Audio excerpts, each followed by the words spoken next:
Hello everyone, কেমন আছো তোমরা সবাই? আশা করছি সবাই ভীষণ ভালো আছো, আর আমিও কিন্তু ভীষণই ভালো আছি। আর আজকে কিন্তু কোনো মাছ মাংসর কোনো রেসিপি তোমাদের সঙ্গে শেয়ার করব না। আজকে কিন্তু যে রেসিপিটা তোমাদের সঙ্গে শেয়ার করব সেটা হচ্ছে, যখন আমাদের মাছ মাংস কিছুই খেতে ভালো লাগে না, মানে যখন আমাদের মুখে কোনো কিছুই রুচি থাকে না, তখন কিন্তু আমরা এই রেসিপিটা একবার হলেও ট্রাই করে দেখতে পারি। খেতে কিন্তু বিভৎস সুন্দর লাগে। তো আজকে যে রেসিপিটা করতে চলেছি সেটা হচ্ছে কাঁচকলার খোসা বাটা। কাঁচকলার খোসা বাটা বা ভর্তা যেটাই বলো না কেন, সেই জিনিসটাই আজকে রেডি করব। তো খোসাগুলো ফার্স্টে বড় বড় ছিল, তার জন্য একটু ছোট ছোট করে কেটে নিলাম। যেহেতু আমি শিলে বাটবো, মিক্সিতে আমি বাটবো না, তো সেই জন্য কিন্তু আমি এখানে ছোট ছোট করে কেটে নিয়েছি। আমি তো এখানে শিলে বেটে রান্না করব, তোমরা মিক্সিতে পেস্ট করে কিভাবে রান্না করবে সেই প্রসেসটাও কিন্তু আমি তোমাদেরকে বলে দেবো। তো দেখো, এখন ভালো করে ধুয়ে নিলাম, আর তারপরে কিন্তু আমি একটা পাত্রের মধ্যে জল নিয়ে নিয়েছিলাম, আর তার মধ্যে কিন্তু এই ছোট ছোট করে কেটে রাখা কাঁচকলার খোসাগুলো আমি দিয়ে দিলাম। তো এখন একটু ভালো করে সেদ্ধ করে নিতে হবে, তো সেই জন্যই কিন্তু আমি এখন গ্যাসটাও জ্বালিয়ে দিয়েছি। আর এখন এই পাত্রটার মধ্যে যে কাঁচকলার খোসাগুলো দিলাম, আমি কিন্তু ভালো করে ঢেকেও দিলাম। তো ভালো করে ঢেকে দিয়েছি, দেখো হালকা করে নিলাম, বেশিক্ষণ সময় লাগে না। খোসাগুলো সেদ্ধ করতে আমার বেশিক্ষণ সময় লাগেনি, 5 থেকে 6 মিনিট সময় লেগেছে। আর এখন খোসাগুলোকে ভালো করে বেটে নেওয়ার পালা। যেহেতু আমি শিলে বাটবো, তাই ভালো করে বেটে নেব।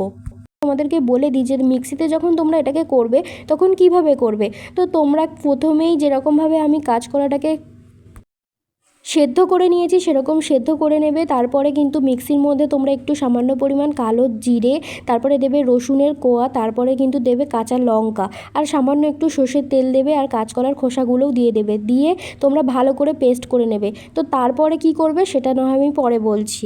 তো দেখো, ভালো করে কিন্তু আমি এখানে কাঁচকলার খোসাগুলো বেটে নিচ্ছি। আর এখানে যদি তোমাদের বাটতে একটু সমস্যা হয়, মানে তোমরা যারা শিলে করবে তাদের যদি বাটতে একটু সমস্যা হয়, তাহলে কিন্তু তোমরা একটু সামান্য জলও ব্যবহার করতে পারো, মানে একটু জল দিয়ে দেবে, তাহলে কিন্তু এই এত আঠালো ভাবটা একদমই থাকবে না। তো আমার এখানে কোনো রকম কোনো প্রবলেম হচ্ছিল না, তাই আমি কিন্তু কোনো রকম জল ব্যবহার করিনি। তারপরে দেখো, কাঁচকলার খোসাগুলো বাটা হয়ে যাওয়ার পরে আমি এখানে রেখেছি কালো জিরে, তারপরে রেখেছিলাম 10-15টা রসুনের কোয়া, আর এখানে রেখেছিলাম 6-7টা মতো লঙ্কা, মানে কাঁচা লঙ্কা। এই সমস্ত জিনিসগুলোকেই কিন্তু আমি ভালো করে এবার পেস্ট করে নেব। আর হ্যাঁ, মিক্সিতে তোমরা কিভাবে করবে সেটা তো আমি পেস্ট অবধি তোমাদের বলে রেখেছি যে কী কী দিয়ে পেস্ট করবে। তো পেস্ট করার পরের যে প্রসেসটা সেটা কিন্তু সম্পূর্ণ এক। তো সেই জন্য কিন্তু আমি তোমাদেরকে ওই যতটুকু তোমরা পেস্ট করবে মানে সেই পর্যন্তই বলেছি। আর তারপরে কি করতে হবে সেটা কিন্তু এই যে আমি এখন যে শিলে ভালো করে বেটে নিচ্ছি সেইটার পরে আমি তোমাদের সঙ্গে বলবো, মানে বাটাটা হয়ে যাওয়ার পরে। তো দেখো, ভালো করে কিন্তু বেটে নিয়েছি, আর যেহেতু কালো জিরে আছে তো সেই জন্য কিন্তু একটু বেশি সময় নিয়ে বাটতে হবে। তো তারপরে দেখো, এখানে কিন্তু আমি আলাদা করে রেখে দিয়েছি কালো জিরে বাটা, লঙ্কা বাটা, রসুন বাটা ওই এক সাইডে রয়েছে, আর এখানে রয়েছে কলার যে পেস্টটা তৈরি করেছিলাম, মানে বেটেছিলাম যেটা, সেটা একসঙ্গে রাখারও কোনো প্রয়োজন নেই, কারণ তো আমি একবারেই তো দেবো কড়াইয়ের মধ্যে। তো আমি কিন্তু তোমাদেরকে দেখানোর জন্য বা বোঝানোর জন্য আমি এখানে আলাদা করে রেখে দিয়েছি। তো যাই হোক, তোমরাও যে পেস্টটা তৈরি করবে মিক্সির মধ্যে সেটা কিন্তু একটা পাত্রের মধ্যে ঢেলে নেবে, আর তারপরে কিন্তু কড়াইটা গরম করতে বসিয়ে দেবে। যেহেতু আমাদের এখানে সর্ষের তেলে রান্না করব, সেই জন্য কিন্তু খানিকটা পরিমাণ সর্ষের তেল দিয়ে দিয়েছি। আর এখন কড়াইয়ের মধ্যে দিয়ে দেবো কালো জিরে। তো কালো জিরে কড়াইয়ের মধ্যে দিয়ে দেবো। তো তেলটা একটু গরম হয়ে নিক, তারপরে কিন্তু কালো জিরেটাও দিয়ে দেবো। তো দেখো, তেলটা গরম হয়ে গিয়েছে, তো কালো জিরেটা দিয়ে দিলাম। এবারে কিন্তু যে জিনিসটা দেবো, মানে ওই যে পেস্ট দুটো করে রেখেছিলাম সেই দুটো পেস্ট কিন্তু একবারে আমি দিয়ে দেবো। তো দেখো, এখানে দিয়ে দিলাম। আর ব্যাপারটা কিন্তু আমি কোনো রকম জল ব্যবহার করিনি, মানে এই রেসিপির মধ্যে আমি কিন্তু কোনো রকম কোনো জল ব্যবহার করিনি। তোমরা যারা মিক্সিতে পেস্ট করবে তারা চাইলে কিন্তু সামান্য একটু জল দিতেই পারো, যেহেতু আমি আগেও বললাম যে বাটার সময় তোমরা একটু জল দেবে। তো সেই জন্য যারা মিক্সিতে পেস্ট করবে তখনও কিন্তু তোমরা একটু সামান্য পরিমাণ জল ব্যবহার করতে পারবে। তো দেখো, এখন কিন্তু আমি এখানে ভালো করে এটাকে নাড়িয়ে নিচ্ছি। যেহেতু একটু আঠালো ভাব আছে, সেই জন্য কিন্তু এরকম আমি যেভাবে নাড়াচ্ছি এভাবে কিন্তু একটু 2-3 মিনিট ধরে নাড়িয়ে নেবে, তারপরে কিন্তু ব্যাপারটা ইজি হয়ে যাবে।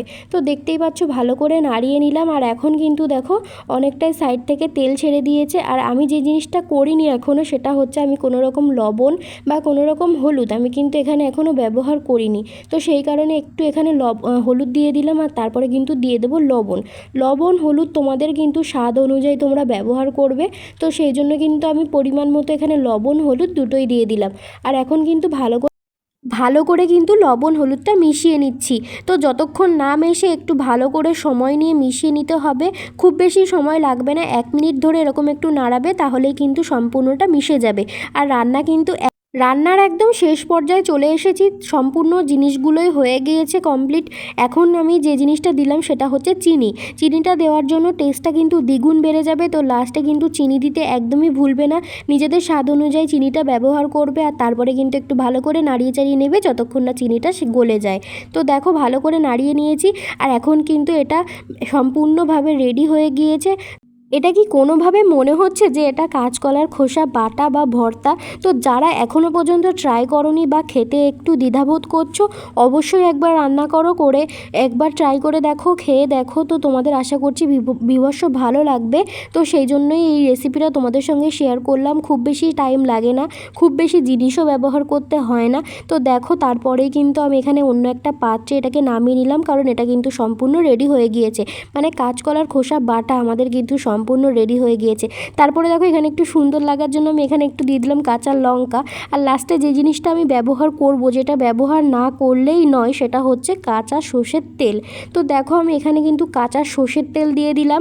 কাঁচা সর্ষের তেলটা দিলে টেস্টের পরিমাণ দ্বিগুণ দ্বিগুণ দ্বিগুণ বেড়ে যায়। তো সেই জন্য কাঁচা সর্ষের তেল দিয়ে দিলাম, আর রান্না কিন্তু একদমই রেডি। তো এখন আমি তোমাদেরকে যে জিনিসটা বলবো, তাড়াতাড়ি করে চ্যানেলটাকে সাবস্ক্রাইব করে দাও আর আমার পাশে থেকো। টাটা।